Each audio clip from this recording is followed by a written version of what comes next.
Welcome, everybody, to my final mock draft of the 2022 NFL draft cycle. I'm Brian Johannes. We are less than 24 hours away from the NFL draft when I am recording this. I had just submitted my final mock draft to the Huddle Report for the mock draft contest, and now it's time just to sit back and have some fun and watch the draft unfold. But I wanted to go through my final mock draft with you to kind of explain it, showcase kind of my thoughts on what I think is going to happen. Now, I don't like to do the mocks where I'm projecting what I would do. That's not fun to me. I know other people do it. That's their thing. That's fine. For me, that's the whole point of this, is to predict, guess what these NFL teams are going to do. And so that's what I did here. This is my best guess. It's probably going to be 100% wrong, but it's fun. So let's go ahead. Let's not waste any more time. And let's get started on my final mock draft. And for this, for the video portion of this, what I'm doing is I'm doing a screen recording of Mock Draft Database. If you haven't checked out that site yet, make sure you do. It's got a lot of fun stuff. I'm using their mock draft simulator. It's my favorite out there. So let's get started. Jacksonville Jaguars. Now, I think, a lot of people said this is going to be Aiden Hutchinson for the longest time. I think we've kind of moved off that. And at this point, I think it's either going to be Trayvon Walker or Ika Mekwanu. I'm going with Trayvon Walker right now. That's who my pick is going to be. I've been leaning Ika Mekwanu for quite a while, but Jacksonville went out and they signed Cam Robinson to a 3-year extension, and that locks him into the left tackle spot. I still wouldn't be shocked if they took Ika Mekwanu, but if you're sticking him at guard kind of long term in that situation, probably taking him number 1 overall just isn't the best choice. So in this case, Trayvon Walker, Trent Baalke gets his guy, goes out and gets his freak athlete, that the type of guy that he likes. And so that's why I think they go here. For pick 2, this is a no-brainer. This is going to be Aiden Hutchinson. I think the Detroit Lions will run to the podium. I don't think they'll entertain anything. There's always talk, hey, they're going to sit and entertain the pick. No, I don't think they're going to do that. They're going to turn in the card. We want Aiden Hutchinson. That's exactly the type of guy that Dan Campbell wants. It's there. Now, if the Houston Texans, once again, I think they could go a couple different directions. There's been a lot of push about a cornerback. Ahmed Gardner, Derek Stingley. There's a lot. Even Lovie Smith himself said, we need better cornerback play. And I think that's a strong possibility. But we have Ika Mekwanu right here. And that's who I think the Texans are going to take. I think they need to... They're not necessarily... This is a franchise that just needs pieces. They can't afford to get any misses. And I'm not saying Derek Stingley or Ahmed Sauce Gardner is going to be a miss, but they need some safe picks. They need to build this franchise up. And so I think getting a guy like Ika Mekwanu who can come in and be a cornerstone piece of this offensive line, whether it's at left tackle, right tackle, maybe inside at guard, they need to start collecting talent. And I think that's why they kind of go maybe the safe route and get a guy like Ekwonu. So that turns our attention to the Jets. And I think if Ekwonu was still available, this would be a no-brainer pick. I think Trayvon Walker would be almost a no-brainer pick. The kind of the back and forth here, I think, is between Kayvon Thibodeaux and Ahmed Gardner. I think Ahmed Gardner would be a great fit within their defense, gives Robert Saleh a physical, long, shutdown type corner in their cover 3 scheme, whereas Thibodeau would give him that edge pass rusher. And we know with Robert Saleh, he likes to collect pass rushers. But I think the organization is a little leery of Kayvon Thibodeau. So that's why I have them taking Ahmed Sauce Gardner here. Like I said, he's not Richard Sherman. There's only one Richard Sherman out in this world. But Ahmed Gardner is going to give them a lot of stuff that they want. You know, Robert Saleh, when he was in San Francisco, they drafted Ahkello Witherspoon, similar body type as Ahmad Gardner, but Gardner's a much better prospect.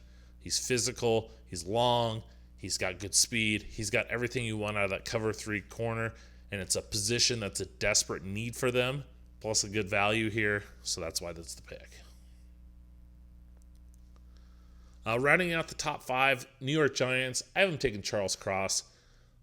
This is a player that's been rumored to them, a lot of buzz around Charles Cross. It's been deafening. Source or insider after insider after insider, you know, whether it's Albert Breer, whether it's Peter King, whether it's Tony Pauline, all these people, Peter Schrager, keep mentioning Charles Cross to the Giants, a guy that they like. There's some people that think he's the best offensive tackle, the best prospect in this class. So I think a guy like, with Cross being available, it's like I said, whether they put him at left tackle and move Andrew Thomas to the right, or they put Cross in at right, they want to get and build up this offensive line for whoever the quarterback is going to be in a couple of years. And so that's why they go with Charles Cross. Now, with the Panthers, it's been long thought that it's going to be a quarterback. And for the longest time, and I'm still tough not to put Kenny Pickett to the Carolina Panthers, but all indications have them moving off of the quarterback here. Matt Rule has to win now, and it's going to be hard to do that with a rookie quarterback. And so the other big area of need is offensive tackle. And it just so happens that Evan Neal is available here for the Carolina Panthers. And I think Evan Neal's slipping a little bit in the draft. There's reports out there. I know Albert Breer mentioned this from Sports Illustrated, that he's got some knee issues that are causing some concern. And that always happens. You know, questions about a player's health and some red flags can cause him to move. And I don't think it's serious enough that's going to drop him quite a bit in this draft. But I think that's why he's going as the third tackle now instead of one of the, you know, the first tackle or the second tackle off the board.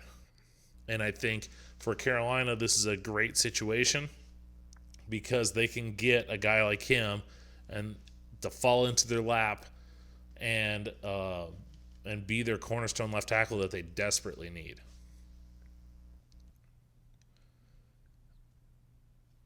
Now with the New York Giants, I just had them taking Charles Cross. They're a team that I thought could have taken a cornerback. So if Ahmed Sauce Gardner's available, in this case he's not, but Derek Stingley is. Could they take Derek Stingley here? They need pass rushers. They need man coverage cornerbacks. But I have them taking Kayvon Thibodeau from Oregon. There's some talk that they might like Jermaine Johnson better, and I would not be shocked. I will not be shocked at all if the draft comes, it plays out just like this, because of course it's going to, and they're facing either Kayvon Thibodeau or Jermaine Johnson, and they pick Jermaine Johnson. I like Thibodeau better, but it wouldn't shock me. Like I said, they need pass rushers. They've got Azeez Ojulari on one side.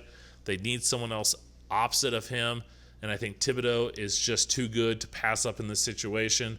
I think they trust Brian Daboll to manage different personalities, and I think Kayvon Thibodeau's personality issues are pretty overblown.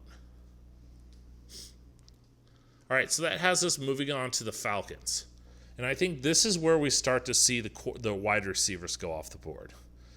And I know I talked about, I put a YouTube video out there about how the Falcons should not be going after a quarterback. This is after the Matt Ryan trade, and that they need to build up this roster and go for a quarterback next year. And I mentioned go out and get a receiver, get Garrett Wilson, and build up some weapons so whoever comes in and replaces him can has somebody to throw to besides Kyle Pitts. And so I think we look at Garrett Wilson as a possibility. He's my number one rated corner or wide receiver, but I don't think they take him. I think they take Drake London out of USC. If you look at Arthur Smith, here is a guy, who had his success, his first run as an offensive coordinator in Tennessee with A.J. Brown. A physical, contested catch, not a bad athlete. No one's out there saying A.J. Brown's slow or anything, but a physical player, a contested catch guy, someone that can go up and get the ball. And I think Drake London has a lot of those same similarities. He's not going to be out there blazing. All these people said, "Oh, he didn't run the 40. He's slow." Blah blah blah. He didn't play fast. He's not slow, but his game isn't predicated on speed. His game is predicated on leverage and going up and winning contested catches. So that's why I think he is the Falcons' pick. Could he be the first quarterback or wide receiver taken? Yeah. But I could also see a team trading up. Knowing that Atlanta's probably going to go receiver here, could a team move up with the Giants ahead of them to take a receiver first? Could Washington say, hey, we want to get that first receiver. We need to get ahead of the Falcons to get the guy that we want. Hey, the Giants, we need to trade back up here to get someone else. Trade up. And the Giants want to move back. They want to get a 2023 first-round pick. So they would be willing to move down. All right, 9 in Seattle. I have them there's a couple different directions they could go. And a name that we're hearing quite a bit out there is Trevor Penning. And he a physical left tackle. They don't have a left tackle yet. Dwayne Brown was their tackle last year. He's still unsigned. So right now they don't have anyone. They could still go out and bring him back. And so that's why I think Trevor Penning is a strong possibility. But I don't think they go that route. I think they look to get a difference maker. And that's why I have them taking Derek Stingley here with that 9th pick. Here's a guy that talent-wise, after we've heard it time and time again. After his freshman year, he was one of the best players. As a freshman, he was one of the best players in college football. But he's been injured. Seems to kind of be back. His athleticism is still there. A lot of some of the questions like, oh, did he play hard? Well, it turns out he was trying to play this past year with a Liz Frank injury. He's trying to gut it out and just couldn't do it. I think some of those concerns maybe about injuries are causing him to fall a little bit, maybe have him being that second cornerback in the draft. And that's why I think he's available here for the Seahawks. Now, keep in mind another team that could move up. I mentioned the 7th pick and a team moving up to get a receiver. Don't be surprised if a team like the Vikings move up to that 7th pick and not to get a receiver, but to get Derek Stingley. The Vikings are a team that seems to love Derek Stingley, and I think there's a chance if they love him that much that they could move up ahead of the Seahawks to take him. All right, let's wrap up the top 10 with the New York Jets, with their second first-round pick, their second top 10 pick. This is where I have them going receiver, and I think this is the guy that they want. I know some people have mocked them, Drake London. I think Garrett Wilson's the better prospect and the better fit with them. They need to add a number 1 receiver. Now, do I think Garrett Wilson is the next great Devontae Adams type receiver? No. But Garrett Wilson reminds me a lot of Stephon Diggs. When I watched him, when I broke down his tape, I kept seeing Stephon Diggs. And I think the Jets, they've told us they need a receiver. They tried to trade for Tyreek Hill. Didn't get him. They've been trying to get Deebo Samuel. They've been trying to get DK Metcalf. They've been trying to get A.J. Brown. They want a number one receiver because Joe Douglas knows if they don't get help for Zach Wilson, he's not going to pan out he might not have a chance to pan out. And then they might lose their job. So that's why I think Garrett Wilson, if they don't end up trading this pick for a veteran, they're going to go get a receiver here.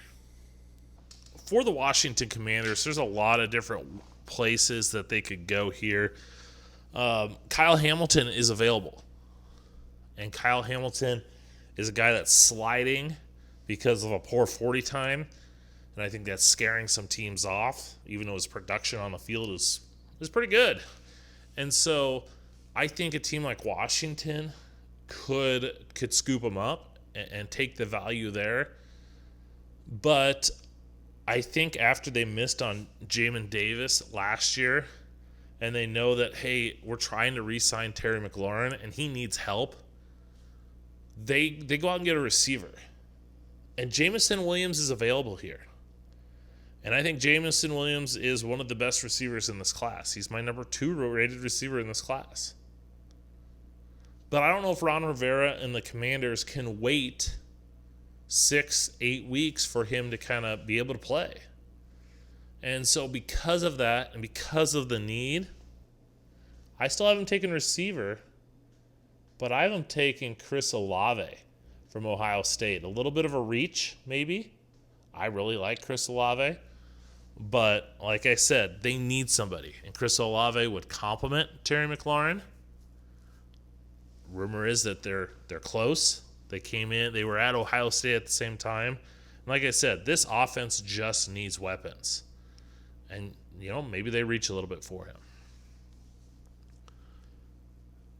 Now, with the Minnesota Vikings at 12, here's the team that I thought, like I said before, Derek Stingley seems to be their top guy, the guy that they really want.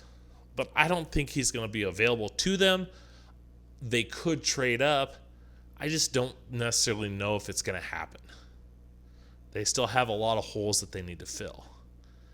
And I think they're a candidate to trade down. There's a couple teams that could move up to this 12th spot. So I think they're going to be a little open for business. Maybe a team looking to get a quarterback. Notice I haven't had a quarterback taken yet. Kenny Pickett's still available. Malik Willis is still available. So maybe a team looking to come up and get a quarterback could trade up here. There's an offensive lineman. Trevor Penning is still available. There's a sharp drop-off after Trevor Penning, in my opinion. And so I could see a team moving up to get Trevor Penning because, like I said, he's still there. There's not a lot behind him. So when I mock the Vikings pick here, I didn't do any trades, like per se. I didn't move teams around on my mock. But I'm factoring in a trade here. So I have the Vikings taking Kyle Hamilton. And I think they get him later on. Maybe in the late teens, maybe at 20. But I think Kyle Hamilton falls further than this and into the Vikings' lap as a team moved up with them. Now, I think Kyle Hamilton's a great fit with the Vikings. They're going to be running that Vic Fangio defense this year. And Vic Fangio's defense relies on 2 safeties that can kind of do it all. And they've got Harrison Smith. They could utilize a guy next to him. And I think Kyle Hamilton's a guy who would fit well. You look at what Eddie Jackson has done with the Bears when he was with Vic Fangio especially. And I think Kyle Hamilton has a lot of same characteristics. I think a lot of his concerns about his 40 time are overblown. And I think he's going to be one of those guys that we look back, kind of like Derwin James, and say, did Kyle Hamilton seriously fall into the late teens? And look at the Vikings. There's another great player falls into their lap. All right, let's move on to 13. The Houston Texans, their second first-round pick. Now, first off, I had them taking Ike Mekwonu. And one of the players that I could have had them mock there was Derek Stingley or Ahmed Sauce Gardner. Now, they decided not to get the cornerback there, but I think they take the cornerback here, and that's where I have them taking Trent McDuffie. I'm a huge fan of Trent McDuffie. He's the seventh rated player on my draft, my rankings. I'm a big fan of him. I love his movement skills, his fluid hips. He's a quick twitch athlete. He's got good speed. He's just a little bit small. He's not tiny, but he's just not as big and long as a Derek Stingley or a Sauce Gardner. But I think he's a very good corner. I think he could play inside. He could play outside. Once again, I think it's another safe pick for the Texans and gives them a corner that can kind of is scheme versatile and would give them an upgrade at that position. Now, don't count out Kyle Hamilton here. I almost flipped these picks because you kept hearing Kyle Hamilton to the Texans, especially early on at that third pick. So if he's available here, I could definitely see them taking him. And if you got out of this draft with Ike Mekwonu and Kyle Hamilton, I think it'd be pretty much a win. And I think it's a win coming out of here with Ike Mekwonu and Trent McDuffie. All right, 14. Baltimore Ravens, another team once again who could move back. I hadn't taken Jermaine Johnson. I had a hard time mocking the Ravens here. I mean, obviously Trevor Penning's still available. I think someone trades up to get him. I'll get to that later. So they don't have that option to take him. I think McDuffie would be a good fit. So I almost, once again, to be honest, I honestly almost put Jermaine Johnson to the Vikings to give him another pass rusher to go with the Danielle Hunter and the guys that they have there. And then put Kyle Hamilton to the Texans and Trent McDuffie to the Ravens. So I definitely could see that happening. But the Ravens, they need a pass rusher. And they thought they had Zadarius Smith. They ended up going to the Vikings. Okay. They need another pass rusher. I think Jermaine Johnson's available. Here's a guy that's been rumored to them. And so that's why I think in this situation, they just look here and say, you know what? We need a pass rusher. There's a good one available. Let's just go out and get him.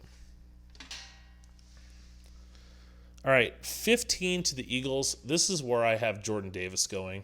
I could see Jordan Davis going to the Ravens. I'm not convinced on that. But I think the Eagles are a team that have been tied to him, and they want to upgrade. Howie Roseman and the Eagles love to draft defensive and offensive linemen. And they cut Fletcher Cox and then brought him back on a one-year deal. Fletcher Cox is at the end of his career in the NFL.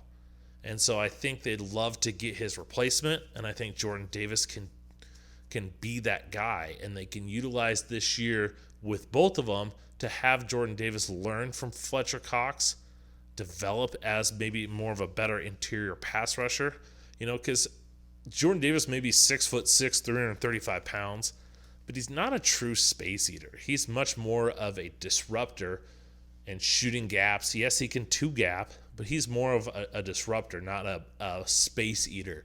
And so I think he just needs to continue his development, and learning from a guy like Fletcher Cox would do wonders for him.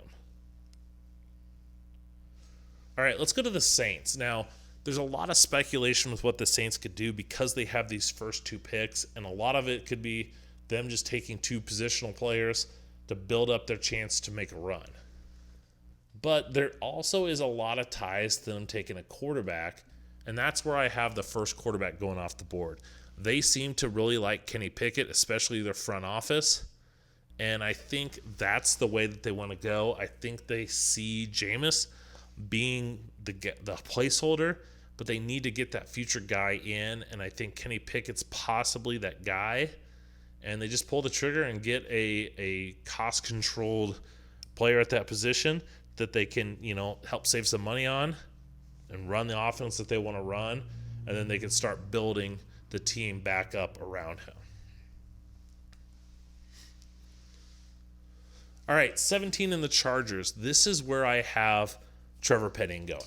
As I mentioned, I think a team's going to trade up to get him. And I've heard rumors, I've seen them, that the Chargers are that team. And they want to go up and get that bookend tackle opposite of Rashawn Slater to protect Justin Herbert. They've added all these pieces on offense, but they need to protect Justin Herbert. And so I think a guy like Trevor Penning, like I mentioned before, I think a team like Baltimore or potentially the Vikings could be trade partners. I could see the Chargers moving up to 12 with the Vikings, taking Trevor Penning at 12 ahead of the Texans, who once again, I know they took Ike Mokwanu, so that's not going to happen, but ahead of the Saints, who are rumored to want him, ahead of the Ravens, who seems to be a perfect fit for, and they get him there, and then you have Kyle Hamilton fall to 17, past maybe the the Texans, who maybe want that corner, past the Ravens, who take that pass rusher, and then you get Kyle Hamilton there at that 17th pick. All right, 18, the Eagles. This is their second first-round pick. I don't think they stay put. Howie Roseman loves to wheel and deal, and I think he wants to kind of continue to build up. And maybe there's a player that they don't really love right here. And there's someone maybe a couple picks down that wants to move up. Maybe at the end of the first round that wants to move up. So I am thinking the Eagles are probably picking at the end of the first round again, and they take George Karlaftis. Yes, they're taking 2 defensive linemen. But guess what? That's what the Eagles love to do. They love to collect those type of guys.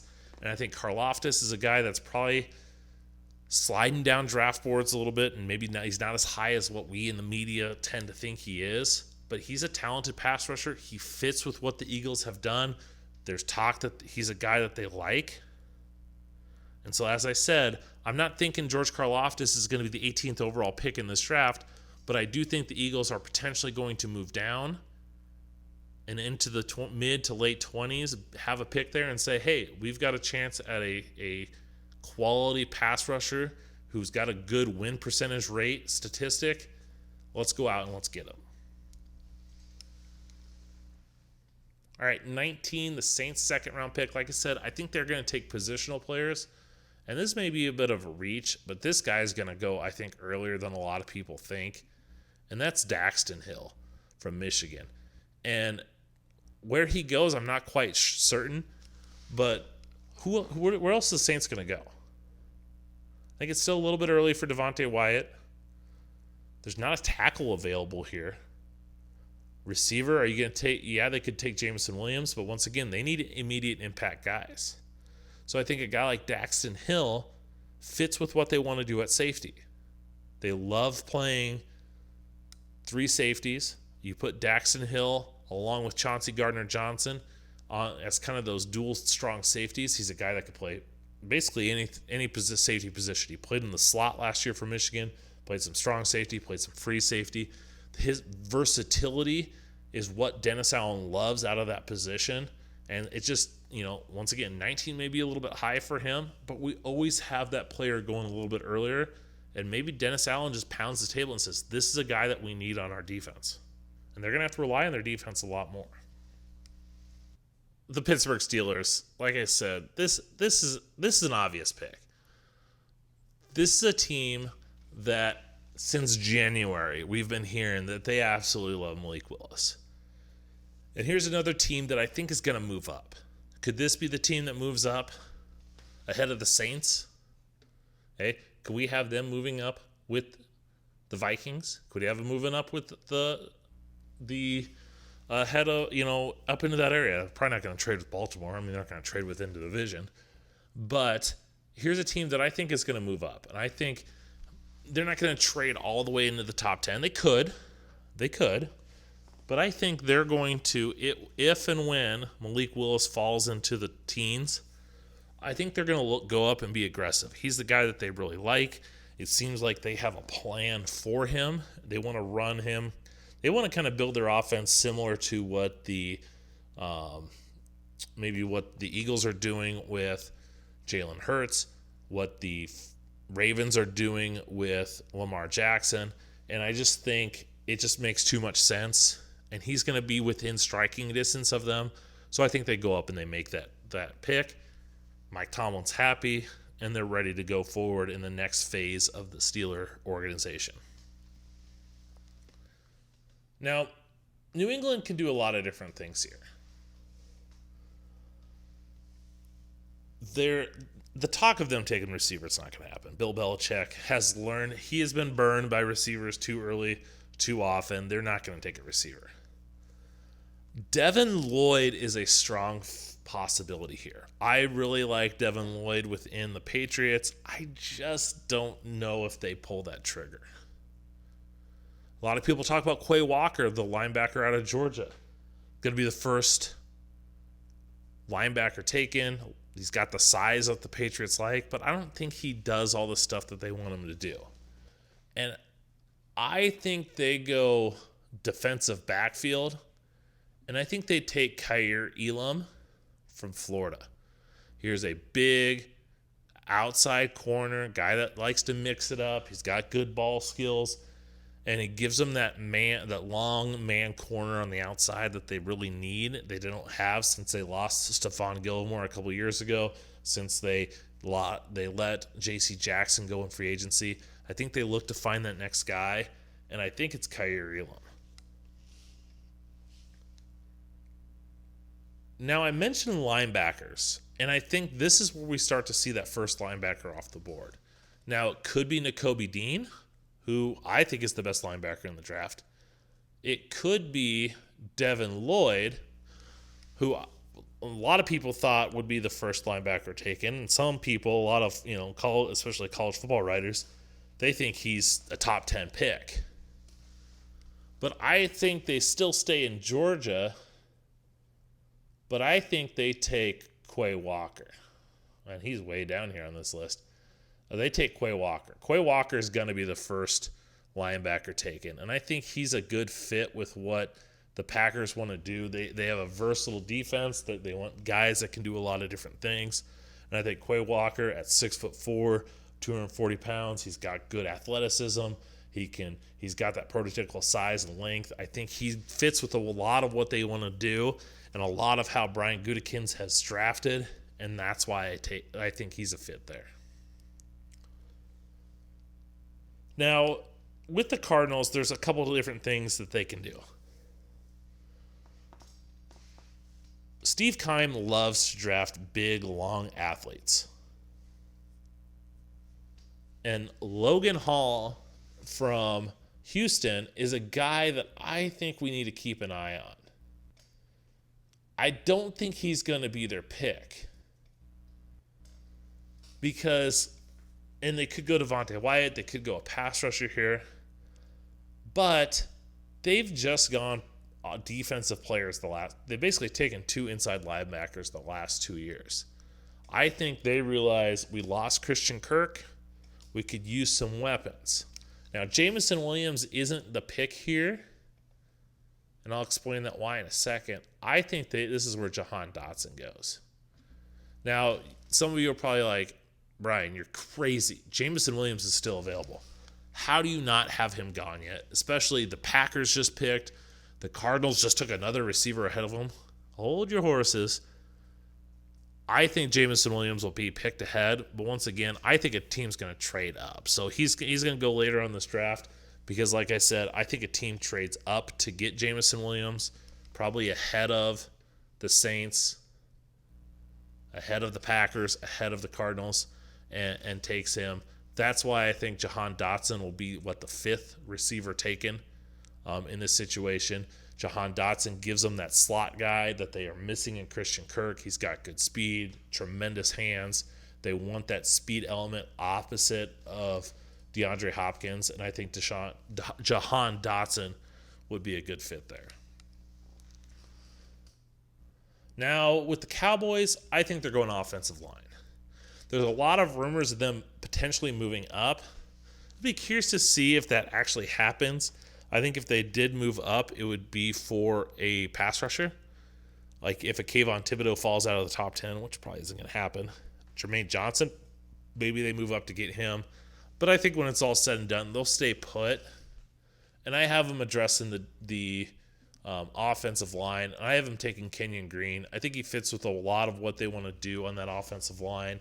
He's got that versatility. He played left tackle this past year. Played pretty well. Watched him against Willie Anderson from Alabama. He held his own. But I think he's a left guard. They lost Connor Williams. They could utilize some help at left guard. And I think Kenyon Green's a guy that would really fit well with what they want to do. Now that leads us to the Buffalo Bills. And this has been a popular spot for people to mock Breece Hall, the running back out of Iowa State. He's clearly the best running back in this draft. But I think it's hard to really go running back here. A lot of people are doing it because they need it and they don't have a whole lot of needs. But I just can't. It just doesn't vibe with me. It feels like it's like, one of the issues people have with mock drafts is you select for need. And a lot of NFL teams, they kind of go best player available on their board. And I think that's what the Bills do here. They take best player, and he may not be the best player on their board, but maybe best player at their need positions. And I think that's Kyler Gordon out of Washington, getting another cornerback. You have Tre'Davious White, who is coming back from an injury. Levi Wallace has played well at times. They could use that another stud corner, and I think Kyler Gordon's a guy who's a good athlete. He could play in off-man coverage. He could play a zone. He can match up and press. So I think he does a lot that McDermott wants to his secondary, his cornerbacks to do, and so that's why I think like I said, he's a good fit there. And that leads us to the Tennessee Titans, a team that, from all intents and purposes, they're probably going to take an offensive lineman. And a guy to really watch out for is Tyler Smith out of Tulsa, a guy that's been rumored to go at the end of the first round. He fits a lot of the things that the Titans like. He's physical. He's mean. Reminds me a lot of Taylor Lewan. But he scares me. I don't like him as a prospect. His balance isn't good. His balance isn't good. He doesn't play with good knee bend. I worry about him as a prospect. But there's a guy that's much, much, much better that's available. And it's inside at guard. And that's Zion Johnson out of Boston College. Some people may not know this. Zion Johnson's roommate is Mike Vrabel's son. Kind of connecting the dots there. But he also fits what they want to do. They need a left guard to replace Roger Saffold. They did take Dylan Radins last year in the mid-rounds to potentially play right tackle. So I think maybe they solidify him there instead of trying to move, get him cross-trained at guard and tackle. I think they just put Radins out there at right tackle, and you put Zion Johnson on the left guard position, and you get a guy who's not super mean and nasty, but he's a strong run blocker. He's a good athlete. He's played, tackle as well. So he's a versatile type of player that I think is going to be a good fit with what they want to do. All right, Tampa Bay Buccaneers. I have them going Devontae Wyatt, the pass rusher from Georgia. I think he's not gonna go as high as he probably should in the draft, just because he's a little bit older, and some teams really get hung up on that, the age factor. I think he's just a dang good football player, and they need to get younger at defensive line. They've done well with Jason Pierre-Paul and William Golston and Ndamukong Suh, but they need to get a little bit younger. And I think a guy like Devontae Wyatt, who's played in a 3-4, that has him kind of moving around and playing different techniques, would be a good fit for what they want to do and have someone for the future to pair up with Vita Vea. Now, as we get to the Green Bay Packers, they haven't taken a receiver yet. And I'm not sold on the Packers taking a receiver in the first round. I've been burned year after year thinking they were going to get a weapon for Aaron Rodgers, because why wouldn't you? You've got Devontae Adams and a collection of nobodies. Sorry, Alan Lazard. But the Packers tend to get their receivers in the second round. And so I wouldn't be shocked if they didn't take one. And maybe they go safety here. Maybe this is where Daxton Hill ends up going. Maybe they take Tyler Smith out of Tulsa. Maybe they go out and they get Tyler Linderbaum. But I think they're going to feel a little bit of pressure to get a receiver. And that's why I haven't taken Treylon Burks. And I don't think they're going to move up and be aggressive to get one. I think they're going to sit back. And I think Burks is a guy that fits with a lot with what they want to do. He gets knocked for his speed. But when I saw him playing in the SEC, I saw him running away from SEC defensive backs. And you can't be slow or not fast and run away from SEC defensive backs. So, I think Treylon Burks is a good fit here. He's a contested catcher. He's a good athlete. And I think he could do a lot with what the Packers want to do right here. To the Kansas City Chiefs with 2 first-round picks here. Now, I've been long saying someone's going to move up and get Jameson Williams. And let's be real, it's going to be the Chiefs. They have 12 picks in this draft. 12 picks. They don't have room for 12 rookies. They've got holes. They've got weaknesses that they need to fill. But they don't have 12 of them. So there's no way that they're going to stand pat and pick 12 rookies. I think this gives them a chance to be aggressive. And I think they need to replace Tyreek Hill. There's only one Tyreek Hill, but they need to get someone in those shoes to be that number one guy, because I don't think it's Mecole Hardman. I don't think it's Marquez Valdez-Scantling. I don't think it's Demarcus Robinson. They need to go out and get someone. And I think they're the perfect team that would be willing to take that chance on Jameson Williams, because they can get by without him for the first 6 weeks, even in that tremendously deep AFC West. And I think they move up. I think the team to look at them is the Eagles. Howie Roseman likes to wheel and deal, make some moves around. Andy Reid knows there's a lot of connections between the Chiefs and the Eagles. And I think they make this deal. And I think the Chiefs end up taking Jameson Williams, at that, 18th pick. And then where I had the Eagles taking George Karlaftis, that's maybe down here at 29. Now, I don't think the Chiefs would have to give up the 30th pick as well to move up. Maybe they do, maybe they don't. I don't know. But I think they could still hold on to this 30th pick. It wouldn't shock me if they traded back out of this and got a 2023 first-round pick. But if they stay put here, I like Boye Mafe from Minnesota. There's reports out there that Brett Veach, the Chiefs general manager, he liked Boye Mafe before the Senior Bowl. And then Mafe goes to the Senior Bowl, blows up, has a tremendous outing. And I think a lot of it was Minnesota didn't really play him as well. He played a little too far inside. They needed to let him, and it's their defense, whatever. But I think Mafe would be a guy that you put out a little bit wider and just use his athleticism to let him attack and bend that edge, because that's what his best traits are. And I think the Chiefs are saying, hey, we got a high-end pass rusher that we can get here and develop. And now we have a potentially star pass rusher on our defense, because we're going to be playing with a lot of leads. We're going to be playing in a lot of shootouts. So we can just have this guy pin his ears back and go. All right, last couple picks. Cincinnati Bengals. Tyler Linderbaum is still available.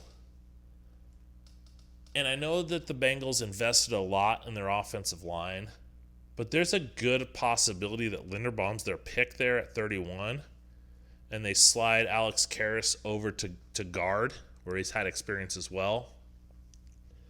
But I'm not sold on that pick. I'm not sold on maybe Linderbaum at 31. I like him going Andrew Booth Jr. And they love to draft big school guys. Love it. And Andrew Booth isn't the sexiest cornerback, but he does a lot of everything really good. He doesn't have any elite trait, but he has everything else is good. Which, if you to do everything good, that's pretty good. And I think the Bengals need cornerback help. They tried to roll out Eli Apple. They had Chidobe Awuzie. They had a couple other guys. I think they need to continue to add pieces to the cornerback position, which was a big weakness for them in the Super Bowl. And I think a guy like Andrew Booth would do a lot to fit that. And that leaves us the 32nd pick. And the Detroit Lions. And I don't think they're taking a quarterback, because why would you have the second overall pick? Why would you wait till the 32nd pick to take your franchise quarterback? They're not going to take one here. They're going to wait till next year, let's be real, because this quarterback class isn't good. And next year it's supposed to be good. They're going to have an early pick. What we've seen with Brad Holmes, their general manager, is with their second pick, they like to reach for a need. They did it last year with Alan McNeil. I think they're going to do it again here. And I think linebacker's a need. I think safety's a need. And I think receiver's a need. So the players that I'm keeping an eye on here are Devon Lloyd, Lewis Cine, and Christian Watson. Christian Watson fits a lot with what they want to do on the outside. They want to add speed on the outside, and he's a guy that has the size and the speed, and they've shown a lot of interest in him. Would they take him with the 32nd overall pick? I had it penciled in there. I was ready to submit it, and then I ended up changing my mind. I think they take Lewis Cine here. I think Lewis Cine is the perfect type of safety for Dan Campbell. He wants to add foundation pieces to this defense. They got it with Aiden Hutchinson, and I think Lewis Cine's going to be another guy that just really fits with what they want to do. He's physical, he's fast. Reports out that teams just absolutely love him. They love his story. They've met with him. He is just a personable player that just they love to be around. And I think he's a lock first-round draft pick. And he fits a lot with the culture that the Detroit Lions are trying to build. So there you go. That's my first round, my predictive mock, who I think each of these teams are going to go with the first round. So on Thursday night, Friday morning, when you're looking back to the draft, you're like, man, Draft Brian got all these picks right. You heard it here first. Now, that's not going to happen. It's going to be an unpredictable mock or unpredictable 2022 draft. I'm not even going to worry. I mean, I will. Let's be real. I'm not going to worry about how well I did, just because I think it's going to be so volatile. There's a guy that I didn't even think about here that's probably going to go. It happens in a normal year, let alone this draft class. So, like I said, sit back, have fun, enjoy the show. Thanks for watching this episode of my final 2022 NFL mock draft. If you like what you're seeing here, make sure you subscribe, hit the bell for all your notifications. Make sure you follow me on social media as well, draft_Brian, Facebook, Instagram, Twitter, TikTok, whatever it may be. Make sure you follow me there. Thanks for watching. Hope you enjoyed, and let's have a fun 2022 NFL draft.